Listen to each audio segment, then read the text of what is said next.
स्वागत है आपका अपने YouTube चैनल जी स्टडी ट्यूटोरियल पर। और मैं जी सिन्हा आपके लिए लेके आया हूँ BSSC इंटर लेवल के लिए जो वैकेंसी आई है उसके लिए प्लेटफॉर्म वॉल्यूम 1 का जीके जीएस का प्रैक्टिस सेट। इससे पहले हम लोगों ने 12 सेट कंप्लीट कर लिया है, आज 13वें की बारी है। अगर आप लोगों ने वो वीडियो नहीं देखा है तो प्लेलिस्ट बना है, जाके देख सकते हैं। वीडियो शुरू करने से पहले अगर आप लोगों ने चैनल को सब्सक्राइब नहीं किया तो सब्सक्राइब कर ले, वीडियो लाइक कर दे और हाँ जितना ज़्यादा से ज़्यादा हो सके शेयर कर दे ताकि वीडियो और भी लोगों तक पहुँच सके। तो चलिए बिना किसी देरी के वीडियो शुरू करते हैं अपने पहले प्रश्न के साथ। प्रश्न है, चुनावों के दौरान राजनीतिक दलों और उम्मीदवारों द्वारा अनुपालन किए जाने वाली आदर्श आचरण संहिता है। चुनावों के दौरान राजनीतिक दलों और उम्मीदवारों द्वारा अनुपालन किए जाने वाले आदर्श आचरण संहिता है। सही जवाब है ऑप्शन डी, यानी लोक प्रतिनिधित्व अधिनियम 1951 में विनिर्दिष्ट। अगला क्वेश्चन, भारतीय संविधान का अनुच्छेद 61 किससे संबंधित है? भारतीय संविधान का अनुच्छेद 61 किससे संबंधित है? सही जवाब है ऑप्शन बी, यानी राष्ट्रपति का महाभियोग इससे संबंधित है। प्रथम प्रधानमंत्री पंडित नेहरू ने कब नागौर में पहला ग्राम पंचायत का उद्घाटन किए थे? प्रथम प्रधानमंत्री पंडित नेहरू ने कब नागौर में पहला ग्राम पंचायत का उद्घाटन किए थे? सही जवाब है ऑप्शन बी, यानी 2 अक्टूबर 1959 को। गांधी जी ने किस एक्ट या अधिनियम के खिलाफ लड़ने और सत्याग्रह शुरू करने का फैसला किया था? गांधी जी ने किस एक्ट या अधिनियम के खिलाफ लड़ने और सत्याग्रह शुरू करने का फैसला किया था? सही जवाब है ऑप्शन ए, यानी रॉलेट एक्ट 1919। किस युद्ध के परिणाम स्वरूप जर्मनी इटली का एकीकरण पूर्ण हुआ? किस युद्ध के परिणाम स्वरूप जर्मनी इटली का एकीकरण पूर्ण हुआ? सही जवाब है ऑप्शन सी, यानी सेडान का युद्ध 1870। हिमाद्री नाम किसके लिए प्रयुक्त होता है? हिमाद्री नाम किसके लिए प्रयुक्त होता है?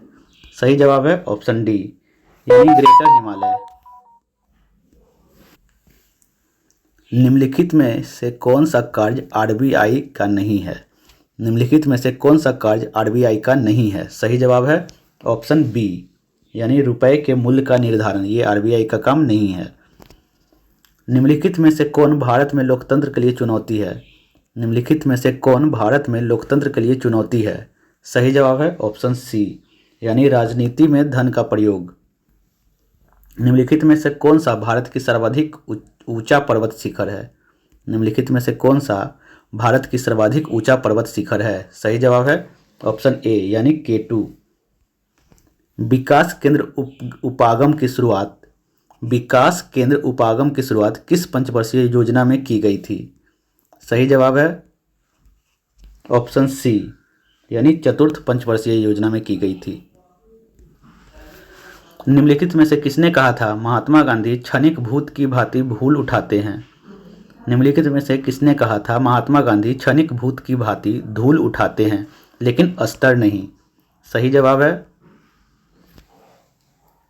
ऑप्शन डी, यानी डॉक्टर BR अम्बेडकर ने। 1977 के चुनावों में जनता पार्टी का नारा था। 1977 के चुनावों में जनता पार्टी का नारा था। सही जवाब है ऑप्शन सी, यानी लोकतंत्र बचाओ। राज्यसभा धन विधेयक को कितने दिन अपने पास रोक सकती है? राज्यसभा धन विधेयक को कितने दिन अपने पास रोक सकती है? सही जवाब है ऑप्शन डी, यानी 14 दिन। भारतीय वास्तुकला में सुर्खी का प्रारंभ हुआ। भारतीय वास्तुकला में सुर्खी का प्रारंभ हुआ। सही जवाब है ऑप्शन ए, यानी कुषाणों द्वारा। निम्नलिखित में से कौन सा एक स्वरोजगार कार्यक्रम है? निम्नलिखित में से कौन सा एक स्वरोजगार कार्यक्रम है? सही जवाब है ऑप्शन सी, यानी स्वर्ण जयंती ग्राम स्वरोजगार योजना। अनुसूचित जाति के लिए लोकसभा की कितनी सीटें आरक्षित है?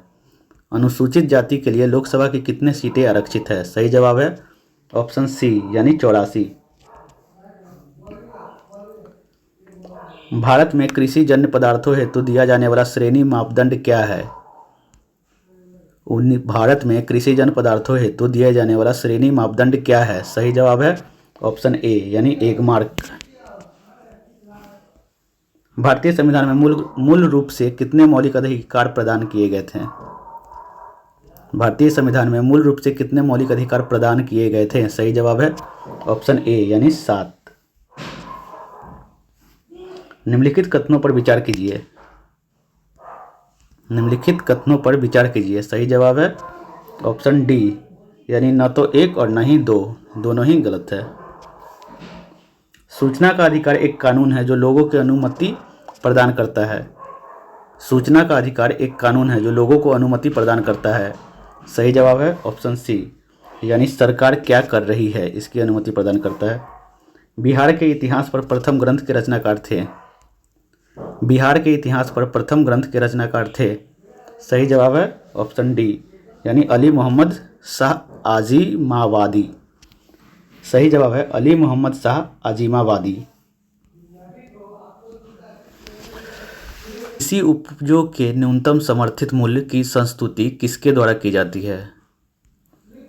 कृषि उपजों के न्यूनतम समर्थित मूल्य की संस्तुति किसके द्वारा की जाती है? सही जवाब है ऑप्शन ए यानी CACP द्वारा। निम्नलिखित में से कौन सा ऊर्जा का गैर परंपरागत स्रोत नहीं है? निम्नलिखित में से कौन सा ऊर्जा का गैर परंपरागत स्रोत नहीं है? सही जवाब है ऑप्शन बी यानी कोयला। कोंकण तट किनके बीच स्थित है? कोंकण तट किनके बीच स्थित है? सही जवाब है ऑप्शन डी यानी गोवा तथा दमन के बीच स्थित है। संस्कृति और शिक्षा का अधिकार वर्णित है। संस्कृति और शिक्षा का अधिकार वर्णित है। सही जवाब है ऑप्शन बी यानी अनुच्छेद 29 और 30 में वर्णित है। चेन्नई स्थित राष्ट्रीय महासागर प्रौद्योगिकी संस्थान द्वारा कहाँ एक हरित स्वसंचालित अलवनीकरण संयंत्र पर कार्य कर रहा है? सही जवाब है ऑप्शन बी यानी लक्षद्वीप। लोकतांत्रिक सुधारों का संबंध होना चाहिए। लोकतांत्रिक सुधारों का संबंध होना चाहिए। सही जवाब है ऑप्शन ए यानी सुशासन। भारत में कहाँ झूम कृषि की जाती है? भारत में कहाँ झूम कृषि की जाती है? सही जवाब है ऑप्शन बी यानी उत्तर पूर्वी भारत में। निम्नलिखित में से कौन सा हिंदुस्तान फर्टिलाइजर्स कॉरपोरेशन लिमिटेड के अधीन नहीं है? निम्नलिखित में से कौन सा हिंदुस्तान फर्टिलाइजर्स कॉरपोरेशन लिमिटेड के अधीन नहीं है? सही जवाब है ऑप्शन सी यानी कामरूप। प्रमुख आगामी खेलों के आयोजन स्थल के संदर्भ में विमेलित विकल्प को चुनिए। निम्नलिखित आगामी खेलों के आयोजन स्थल के संदर्भ में विमेलित विकल्प को चुनें। सही जवाब है ऑप्शन डी यानी एशियाई खेल 2026 भारत में होगा। यह सही नहीं है।